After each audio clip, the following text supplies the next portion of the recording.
Muy buenos días, muy buenas tardes, hermanos, a todos. Es un privilegio estar aquí con ustedes, es un honor compartir la palabra. Y sí, bien dice el pastor, yo hice ese reto que puso el hermano. Estábamos de viaje la semana pasada. Por cierto, íbamos muy enfermos, íbamos con un virus, pero bien fuerte. Linda, Santiago y yo. Gracias a Dios que mi esposa no se enfermó, si no, hubiera sido un caos. Pero estuvimos, mientras que iba manejando, estábamos escuchando la carta y hay algo tan poderoso en escuchar la palabra una y otra vez, una y otra vez.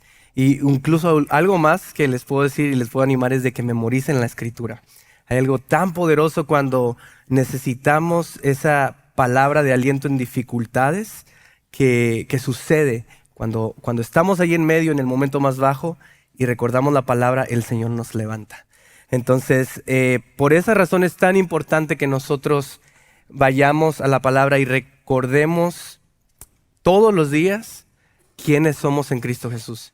Y en esta ocasión vamos a ir cerrando nuestra primera parte de la serie de sermones en la que estamos en Efesios, en la que se nos describe cuál es nuestra posición en Cristo Jesús.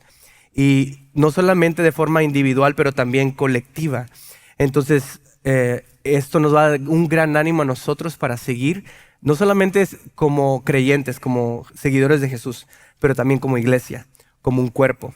Entonces, mi intención en esta tarde, hermanos, es que si tú vienes en este momento, si es tu primera vez, y aún tú no has hecho una decisión por Jesús, en la que dedicas tu vida a Él, en la que quieres seguirle todos los días de tu vida, es de que el Señor toque tu corazón y que lo hagas. Pero también, si tú vienes aquí y estás desanimado y estás tal vez dudando hasta de quién eres en Cristo Jesús, si estás dudando si eres hijo de Dios o no eres hijo de Dios, si estás desanimado, es mi intención que la palabra de Dios toque tu corazón y avive el fuego de Dios que hay en ti. Y también, por último, que si dices tú, bueno, yo soy un hermano, me siento muy fuerte en el Señor, bueno, la otra es de que mires que no caigas. Y que Dios te dé y que te ilumine en esta tarde de qué formas tú vas a seguir esta semana viviendo para las buenas obras que Dios preparó. Entonces, de esa forma vamos a orar, hermanos. Gracias, Señor, por tu palabra. Queremos, Señor, reflexionar en ella y ser animados, ser levantados. Levanta, Señor, hoy los huesos que están secos y dales vida. Anima, Señor, hoy los corazones que están tristes, abatidos, cansados, a seguir adelante y vivir para ti. En el nombre de Jesús. Amén. Amén. Acompáñenme, hermanos, a Efesios 2. Vamos a estar viendo Efesios 2 del 1 al 10. Y he titulado este mensaje De muerte a vida. El famoso poeta nicaragüense Rubén Darío dijo una vez: muertos no son aquellos que en silencio gozan de la tumba fría, muertos son aquellos que tienen muerta el alma y aún viven todavía. Hay mucha gente hoy en día que están vivos, pero que al mismo tiempo están muertos por dentro, por culpabilidad que tienen dentro de su corazón por los errores que han cometido en el pasado, que están cometiendo ahora mismo. También hay vivos que están muertos porque los vicios y las drogas consumen su salud, sus emociones y su espíritu. Vivos que están muertos porque solo cosechan dolor y angustia en sus días. Dicen, no salgo de una cuando ya estoy entrando a otra. Vivos que están muertos que a pesar de vivir una vida llena de placeres, en sus últimos días solamente hay miseria y soledad. Gente que dice, yo estoy bien así como estoy, tengo dinero, tengo prosperidad, mis hijos ya están educados, ya tienen una carrera, estoy bien. Pero hay una particularidad que viene al último, en sus últimos días, y dicen que hay miseria y soledad, solo reflejan eso.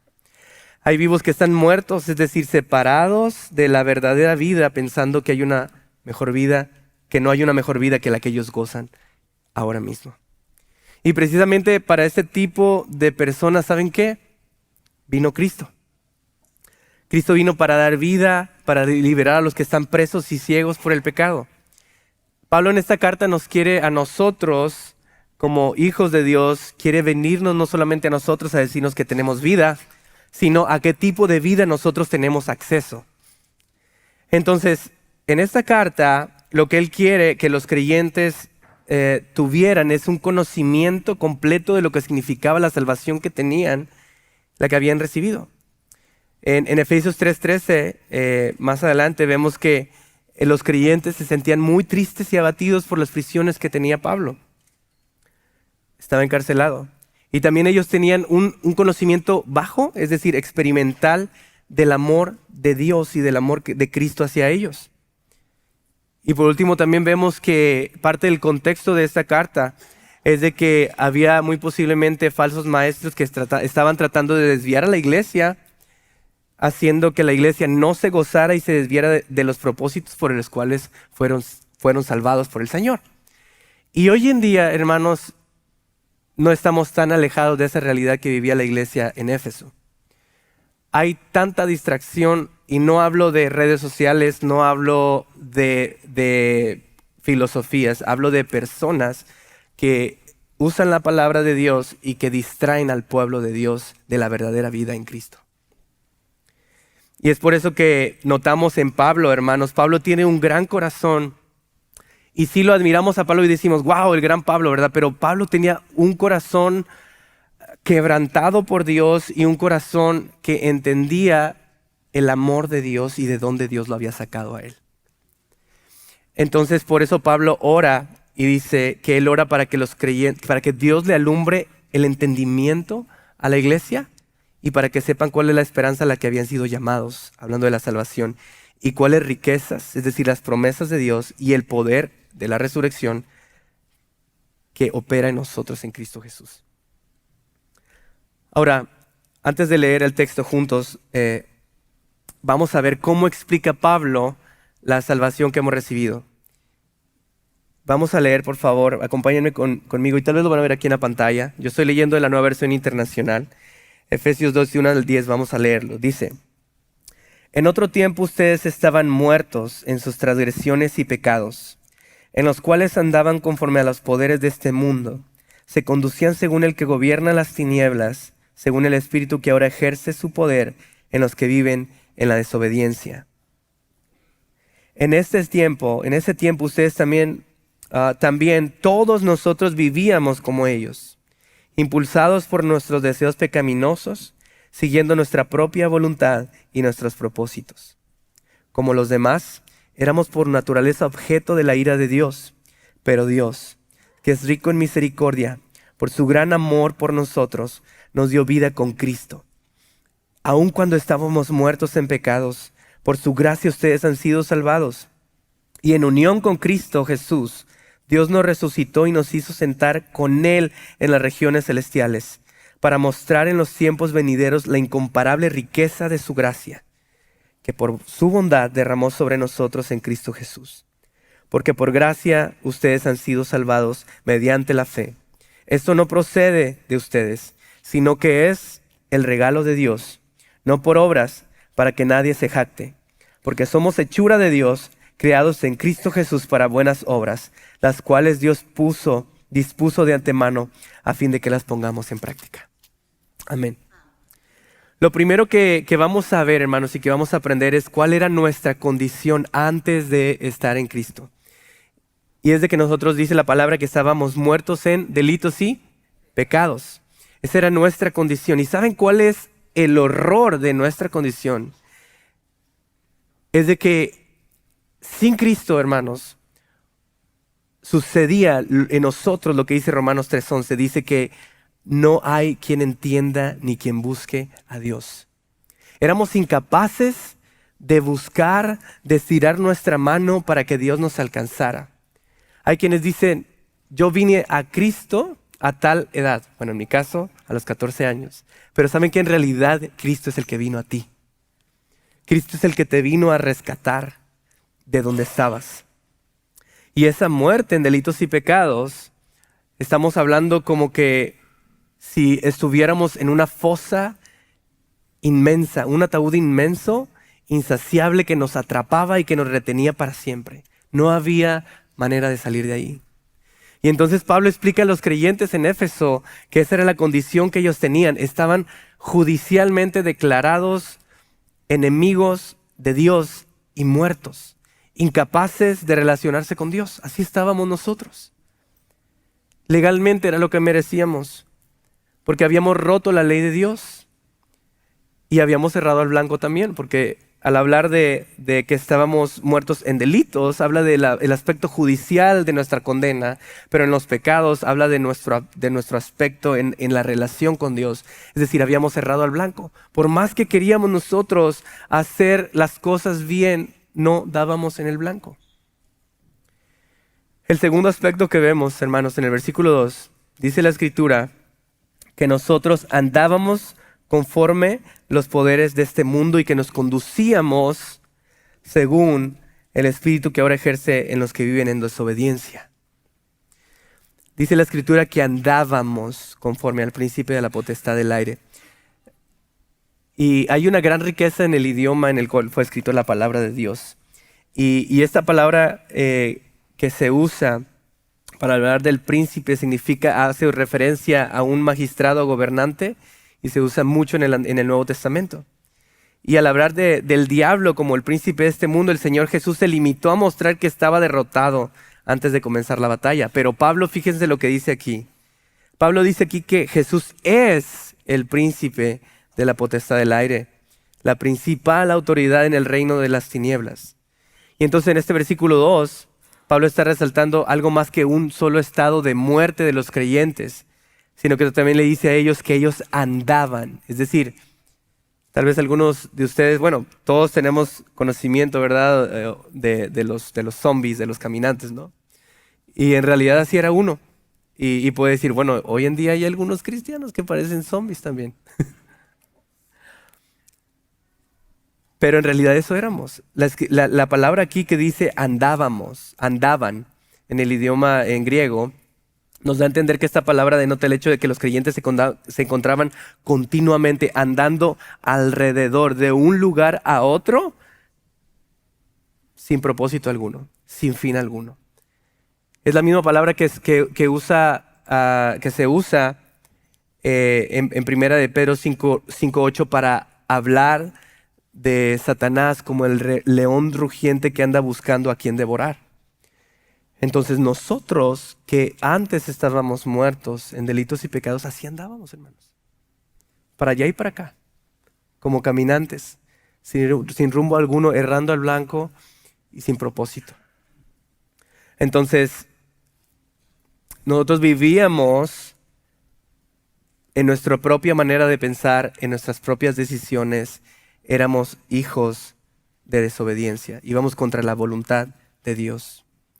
Ahora, el poder que tiene Satanás y que tienen sus demonios, hermanos, es un poder sobrehumano, es más grande que nosotros. Pero ¿saben cuál es la buena noticia? No es más grande que el poder de Jesús. No es más grande que el poder de Dios.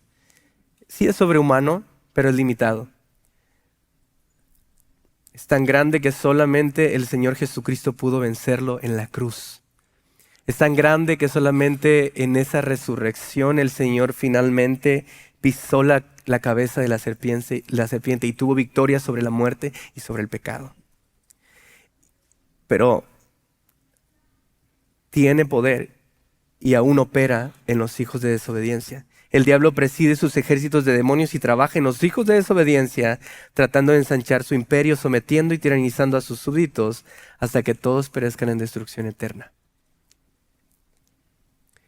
Y estamos en un momento muy bajo del sermón en el que estoy diciendo todo lo malo que éramos. Y vamos a terminar con una última cosa. Tú y yo, que ahora estamos en Cristo Jesús, antes merecíamos la ira de Dios, el enojo de Dios que cayera sobre nosotros y nos destruyera. Hay mucha gente que dice, ¿por qué si Dios es bueno? ¿Por qué no termina con el mal? ¿Por qué si Dios es bueno me está pasando lo que me está pasando en mi vida? ¿Por qué si Dios es bueno siempre trato de emprender algo y me sale mal? Y hay otros que les sale bien. Se gozan en la maldad, se gozan en hacer daño a otros y les va bien en la vida. Pero hay un momento en el que dice la Escritura que la ira de Dios está sobre ellos. Y si ellos no se arrepienten, van a sufrir la ira de Dios. Pero déjame decirte que si tú en este momento como hijo de Dios estás sufriendo tribulaciones, estás sufriendo dificultades, estás sufriendo enfermedad, eso no se compara con la sanidad que el Señor va a traer cuando transforme tu cuerpo en un cuerpo glorificado y estés en su presencia. Pero dice la Escritura en el versículo 3, hermanos, que nosotros, dice, en ese tiempo también todos nosotros vivíamos como ellos, impulsados por nuestros deseos pecaminosos, siguiendo nuestra propia voluntad y nuestros propósitos. Como los demás, éramos por naturaleza objetos de la ira de Dios. Miren, esto no quiere decir, hermanos, que meramente por pecar merecíamos la ira de Dios, sino por naturaleza merecíamos la ira de Dios. Aquí Pablo está explicándole a los creyentes que ellos habían nacido en pecado por sí mismos, simplemente por nacer, y gracias a la herencia, al pecado heredado de Adán, nosotros ya merecíamos la muerte. Nosotros ya no merecíamos misericordia de Dios, y de hecho la misericordia no se merece. Esa es la naturaleza de la misericordia. Y eso éramos, hermanos, no solamente porque pecamos, sino porque eso merecíamos y era nuestra naturaleza. Y ese término naturaleza da a entender de lo que ha crecido en nosotros. Dice que éramos por naturaleza hijos de ira. Y se fortalecía cada vez que íbamos creciendo. Yo creo que los seres humanos tenemos un potencial destructor enorme en nuestro corazón sin Cristo. Somos capaces de destruir todo, hermanos. A veces hay gente sin Cristo que puede parecer peor que un animal irracional. Y esta es una prueba incidental de la doctrina del pecado original, que éramos hijos de ira. No meramente hijos de desobedientes, sino hijos de ira. No era por adopción, como pueden serlo los hijos, sino hijos por generación. Éramos hijos de ira. Esa era nuestra corrupción, nuestra naturaleza. Éramos pequeños diablos, ¿saben? Éramos como aquellos, ¿se acuerdan de Eugenio Derbez?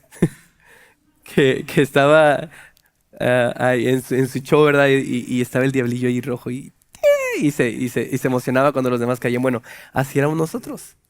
Nosotros no necesitamos a alguien en nuestra cabeza, nosotros así éramos. Porque diablo significa adversario. Entonces nosotros éramos adversarios de Dios, enemigos de Dios. Eso éramos. Pero ahora en Cristo, hermanos, aquí viene lo bueno. Ahí vamos a ir un poco para arriba. Pero ahora en Cristo, la justa ira de Dios ya no está sobre nosotros. Ya no hay más condenación. Dice 1 Tesalonicenses 5:9, dice, porque Dios no nos ha puesto Dios para ira, sino para alcanzar salvación por medio de Jesucristo. Miren lo que dice precioso el versículo 4. Vamos allá. Dice, ¿qué dice? Ajá. Ajá.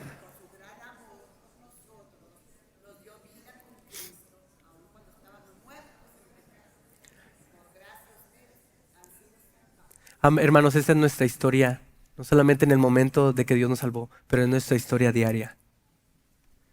Porque dice la Escritura que nuevas son sus misericordias cada mañana, ¿verdad?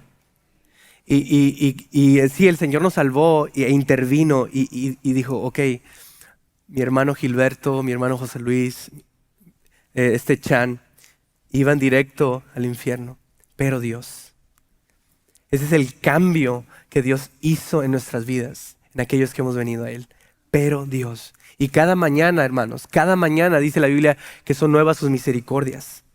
Tú puedes decir, yo fallé ayer, yo ofendí ayer, yo pequé contra mi Señor, ofendí a mi Dios, pero esta mañana, pero Dios me ofrece su perdón. Pero Dios me ofrece su restauración. Pero Dios me ofrece conformarme cada día más a la imagen de Cristo Jesús. ¿No es eso hermoso? ¿No es eso esperanzador para una iglesia que ha sido salvada por la sangre de Cristo? Y ahí llegamos al segundo punto, hermanos, que vamos a aprender hoy. Dice que somos vivificados por Dios con Cristo. Del versículo 4 al 9 hay 3 características de cómo somos nosotros vivificados por Dios con Cristo. Dice que somos con misericordia. En el versículo 4a dice que por su gran amor con que nos amó, que es rico en misericordia. El Señor es rico en misericordia. Ese es el aspecto compasivo del amor de Dios hacia el ser que está en desgracia o que por su condición espiritual no merece ningún favor. Nada. Éramos vagabundos. Jeremías expresa bien lo que significa la misericordia de Dios cuando dice: por la misericordia de Jehová no hemos sido consumidos, porque nunca decayeron sus misericordias. Nuevas son cada mañana, grande es tu fidelidad. Amén. Eso es.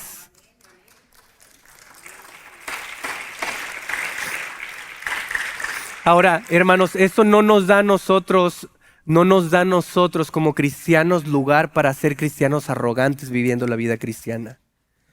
Por eso yo les decía hace un momento, deseo que el Señor, si usted está viviendo en apatía, si usted está viviendo en conformidad con su vida cristiana, el hecho de las misericordias de Dios nuevas cada mañana y de la salvación que nos dio, nos tiene que levantar y nos tiene que quitar. Si se está cauterizando su corazón, nos tiene que quitar eso. Ese lodo que se está haciendo aquí en el corazón tiene que ser quitado, hermanos.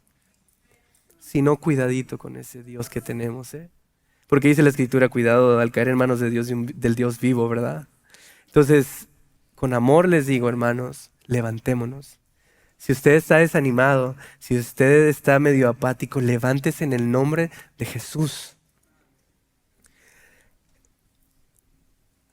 Entonces, esta es una de las verdades, hermanos, más profundas.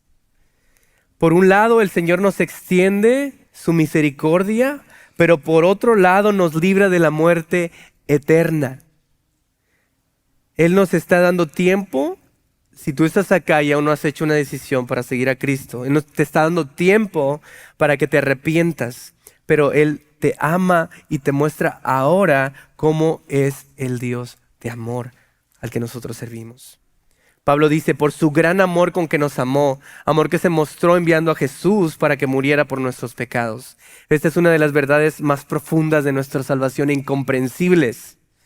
Merecíamos la muerte, sin embargo Dios en su amor da a Cristo su Hijo, quien toma nuestro lugar merecido en la cruz.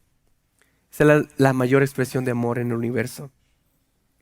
Y a los Efesios les dice que esta salvación que ahora tienen ha sido producto de la gracia de Dios. Ahí eso lo vemos en el versículo 5 al 9, hermanos. Nos expresa unas verdades grandes y profundas y nos dice que hemos sido salvados por gracia de Dios. Dios nos da lo que no merecemos, hermanos. 3 cosas son mencionadas: vida, resurrección y glorificación. Y tiene sentido lo que dice Pablo en Filipenses, dice que ora por los hermanos y les dice: yo estoy seguro de la obra que Dios va a terminar en ustedes hasta el día de Jesucristo. Porque ahí es una obra continua, es un crecimiento continuo de la imagen de Dios. Dios nos ha dado vida en Cristo y nos resucitó a nosotros también. Nosotros éramos como esos huesos secos que se habla en Ezequiel. Pero saben, también nos ve ya glorificados en Cristo. Todo esto es grandioso, es un misterio. Pero sería más grandioso lo que Pablo le iba a explicar de esta gracia a la iglesia, que les dice que esto es algo gratuito y no tenían que hacer nada. Esto era impactante para ellos en ese tiempo, porque los efesios en sus cultos a Diana, ellos tenían que hacer muchas cosas para ganar los favores de la diosa en mención, pero nunca la vida eterna. Nunca podían obtener la vida eterna, y mucho menos sin hacer nada a cambio. Ellos tenían que sacrificarse. Les quiero contar una historia que sucedió hace poquito con uno de unos hermanos que yo conocí, un hermano que conocí en el campamento. Él iba en una brecha y él iba siendo llevado por un miembro de un cartel de México. Para los que no saben, hermanos, yo sirvo entre los inmigrantes. Somos como, los que servimos ahí somos como ovejas en medio de lobos, porque estamos en un campamento y afuera hay miembros de diferentes carteles controlando todo. Y los que están dentro tienen tantas historias y hay muchos hermanos que siguen a Cristo. Y uno de ellos me dijo, yo tenía que ir a un lado, yo tenía que ir custodiado por un hombre que pertenece a un cartel que adora a la muerte. Ustedes han de saber quién es este cartel. Y, y dice que él empezó a testificar, le empezó a compartir el evangelio. Y de pronto este hombre dijo, porque el hermano le decía que había solución para su matrimonio porque estaban perdidos, prácticamente a punto de separarse. Le dice, ¿sabes qué? Hay solución en Cristo y hay libertad en Cristo. Y el que iba manejando, perteneciente a este cartel, volteó a verlo así firmemente y le dijo, no se puede. Y tomó una estatua de la muerte y le dijo, hemos hecho un pacto con ella y no hay manera de salir. En eso se puso un poco más hostil y seguían platicando y este hermano empezó a orar.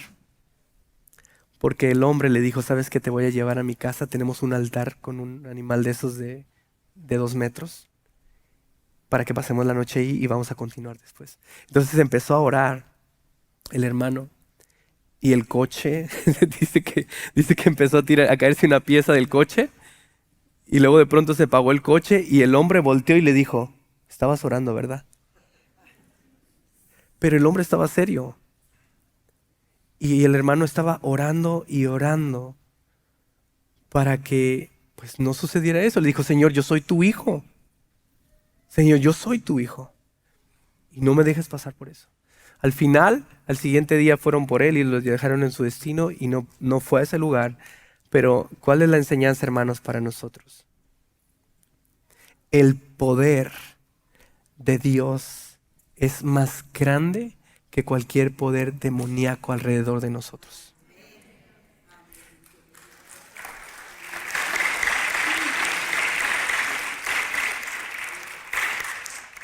Así que si hay algo que te esté deteniendo para vivir la vida en Cristo, la vida en gracia, la vida en misericordia, la vida en esperanza que Él nos promete, yo creo que es tiempo de confiar en el poder de Dios como este hombre. ¿Qué te está deteniendo? ¿Qué te está tumbando? ¿Qué te está tratando de mantener ahí abajo? Ora a Dios y vas a ver el poder de Dios obrar. Y si tú no te has arrepentido aún, puedes experimentar eso. ¿Hay algo que te está deteniendo? Sí, seguramente es la muerte. Y la muerte no es una persona, la muerte es un evento, la muerte es separación. Pero en Cristo hay poder. En Cristo hay esperanza. Vamos a pasar a la última parte que queremos aprender esta tarde. La tercera cosa es de que nosotros hemos sido vivificados, hermanos, para bien. Este hermano dice que lo único que hizo fue orar por la salvación de este hombre y orar por su bien también. Y el Señor lo libró. El Señor fue poderoso y es poderoso. Fíjense lo que dice el versículo 10.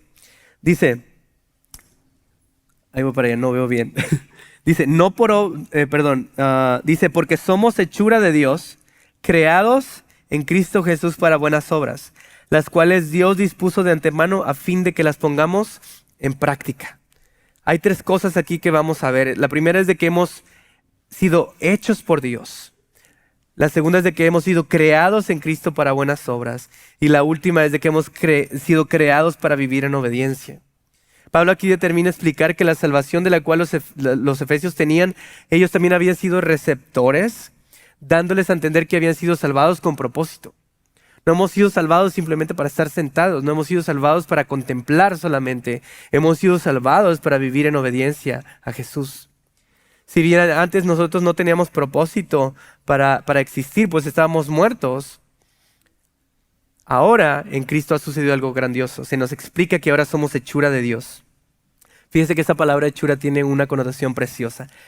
Es la palabra poema. Y que de ahí viene la palabra en español, poema.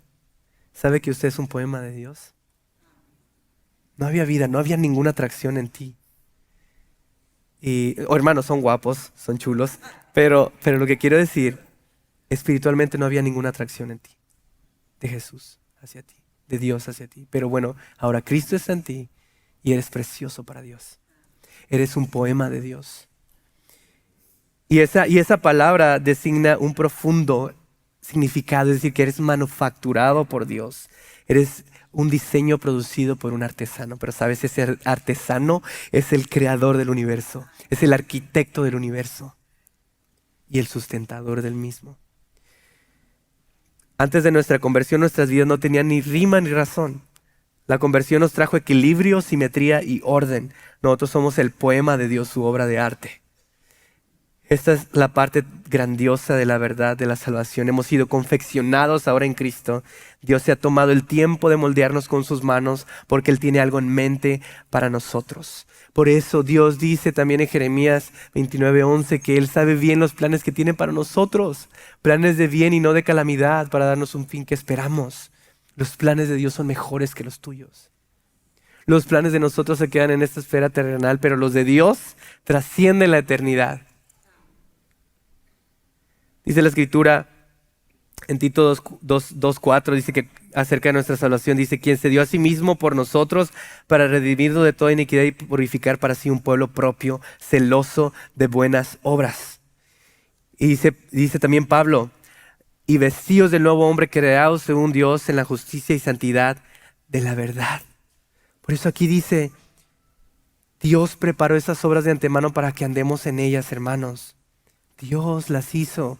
Las buenas obras que tú puedes hacer ahorita no son tuyas, son de Dios. Por eso dice que hagamos todo para la gloria de Dios.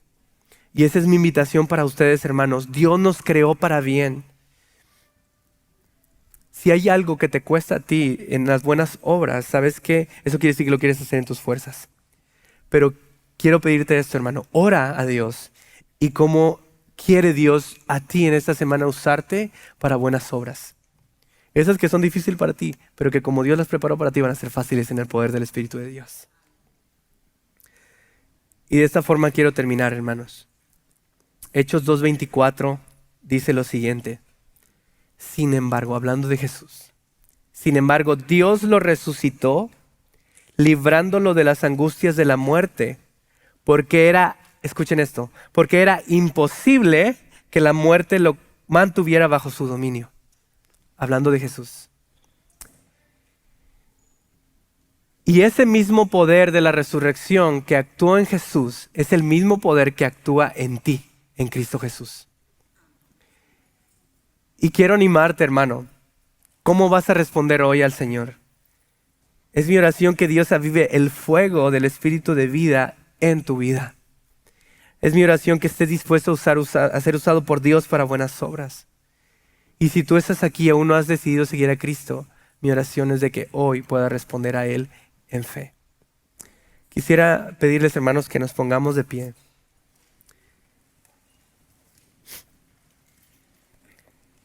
Y si hay alguien de ustedes, hermanos, o amigos, que quiere usar este espacio para orar y para decir, Señor, yo quiero levantarme. Yo quiero levantarme en el poder de tu resurrección. Estoy desanimado, estoy triste, tengo enfermedad. Pero saben, el Señor es poderoso, hermanos. El Señor puede levantarte. El Señor puede hacer algo impresionante en tu vida. Pero si tú quieres hacerlo allí, está bien. No acostumbramos a hacerlo, pero si tú sientes el poder hincarte, el poder orar allí donde estás, hazlo. No salgas igual, que el Señor está aquí. Amén. Vamos a orar. Amado, gracias.